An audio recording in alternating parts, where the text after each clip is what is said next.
चलते रहना, जिसको भी हंसना है, खुशामद करना, रहा सवाल मेरा, बूढ़ा होना। क्या आपको भी इनसे संबंधित वाक्य को इंग्लिश में बोलने में कन्फ्यूज़न होता है? तो ये क्लास आपके लिए ही है। हाय गाइस, कैसे हो आप? उम्मीद करती हूँ आप बहुत अच्छे होंगे। आज की क्लास हमारी इन वाले सेंटेंस की होगी जो डेली लाइफ में बहुत बोले जाते हैं, पर हर किसी को इनकी इंग्लिश बनाना नहीं आता है।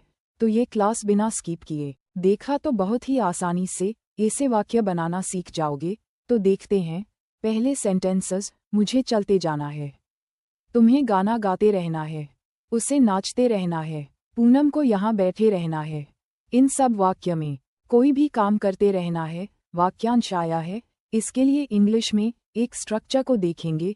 तो देखते हैं स्ट्रक्चर। सब्जेक्ट हैज़ या हैव टू, कीप वर्ब में ing, अदर वर्ड्स, यहाँ पर subject he, she, it, any name के साथ हैज़ का यूज़ होगा और सब्जेक्ट आई, वी, यू, दे और प्लूरल नंबर के साथ हैव का यूज़ होगा। अब इस स्ट्रक्चर को यूज़ कर सेंटेंस की इंग्लिश बनाएंगे। जैसे मुझे चलते जाना है, तो इसकी इंग्लिश होगी I have to keep walking. तुम्हें गाना गाते रहना है, तो इसकी इंग्लिश होगी you have to keep singing. उसे नाचते रहना है, तो इसकी इंग्लिश होगी she has to keep dancing.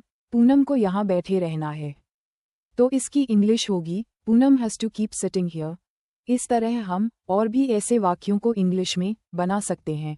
तो देखते हैं नेक्स्ट। जिसको भी हंसना है, हंसता रहे, जिसको भी रोना है, रोता रहे, जिसको भी जाना है, जाओ, जिसको भी खाना खाना है, खा लो। इन सब वाक्य में जिसको भी वाक्यांश आया है, इसके लिए इंग्लिश में whoever का यूज़ होता है। अब देखते हैं इसका structure. whoever wants to, main verb first form, दूसरा वाक्य टेंस अनुसार बनाएंगे। जैसे जिसको भी हंसना है, हंसता रहे। यहाँ पर हंसता रहे के लिए कीप लाफिंग का यूज़ होगा, तो इसकी इंग्लिश होगी whoever wants to laugh, keep laughing। जिसको भी रोना है, रोता रहे। यहाँ पर भी रोता रहे के लिए कीप क्राइंग का यूज़ होगा, तो इंग्लिश होगी whoever wants to cry, keep crying। जिसको भी जाना है, जाओ, तो इसकी इंग्लिश होगी whoever wants to go, go। जिसको भी खाना खाना है, खा लो, तो इसकी इंग्लिश होगी whoever wants to eat, eat। इस तरह हम और भी ऐसे वाक्यों को इंग्लिश में बना सकते हैं। तो देखते हैं नेक्स्ट। वह मोहन की खुशामद करता है, पूनम को खुशामद करने की आदत है, अर्जुन लोगों की खुशामद करता रहता है, मैं किसी की खुशामद नहीं करूँगा। इन सब वाक्य में खुशामद करना शब्द आया है।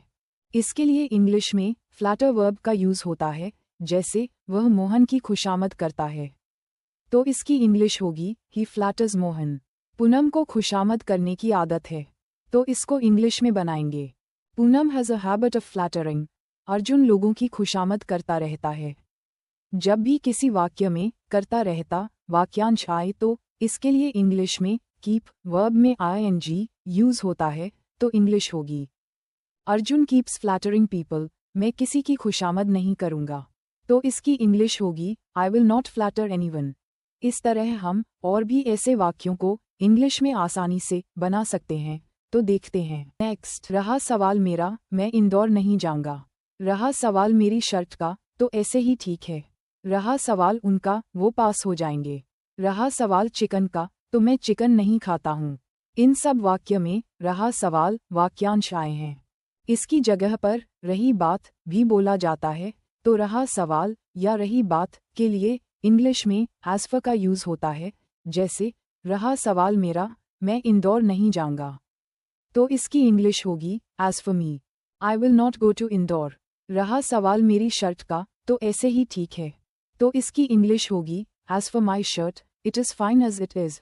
रहा सवाल उनका, वो पास हो जाएंगे, तो इसको इंग्लिश में बनाएंगे as for them, they will pass. रहा सवाल चिकन का, तो मैं चिकन नहीं खाता हूँ, तो इसकी इंग्लिश होगी as for chicken, I don't eat it. इस तरह हम और भी ऐसे वाक्यों को इंग्लिश में आसानी से बना सकते हैं। तो देखते हैं नेक्स्ट। राम बूढ़ा हो रहा है, मैं कभी भी बूढ़ा नहीं हूँगा। हर कोई को बूढ़ा होना ही है, क्या तुम कभी बूढ़े नहीं होंगे।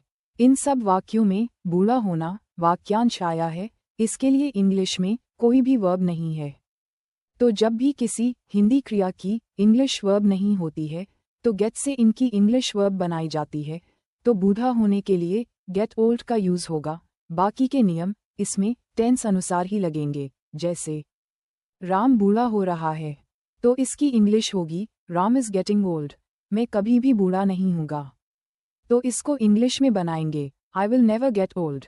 हर कोई को बूढ़ा होना ही है तो इसको इंग्लिश में बनाएंगे everyone has to get old. क्या तुम कभी बूढ़े नहीं होंगे तो इसकी इंग्लिश होगी will you never get old.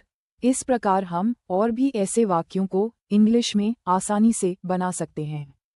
और ऐसे ही हिंदी क्रियाओं को गेट से इंग्लिश में वर्ब बनाने की फुल वीडियो लिंक इस वीडियो के डिस्क्रिप्शन बॉक्स में है। इस वीडियो में बहुत ही अच्छे से गेट को समझाया गया है। देखोगे तो बहुत ही अच्छी इंग्लिश सीखने को मिलेगी। इस वीडियो के बाद गेट का वीडियो जरूर देखना। राम किसी की खुशामद नहीं करता था। इस वाक्य की इंग्लिश कमेंट बॉक्स में बनाकर बताओ।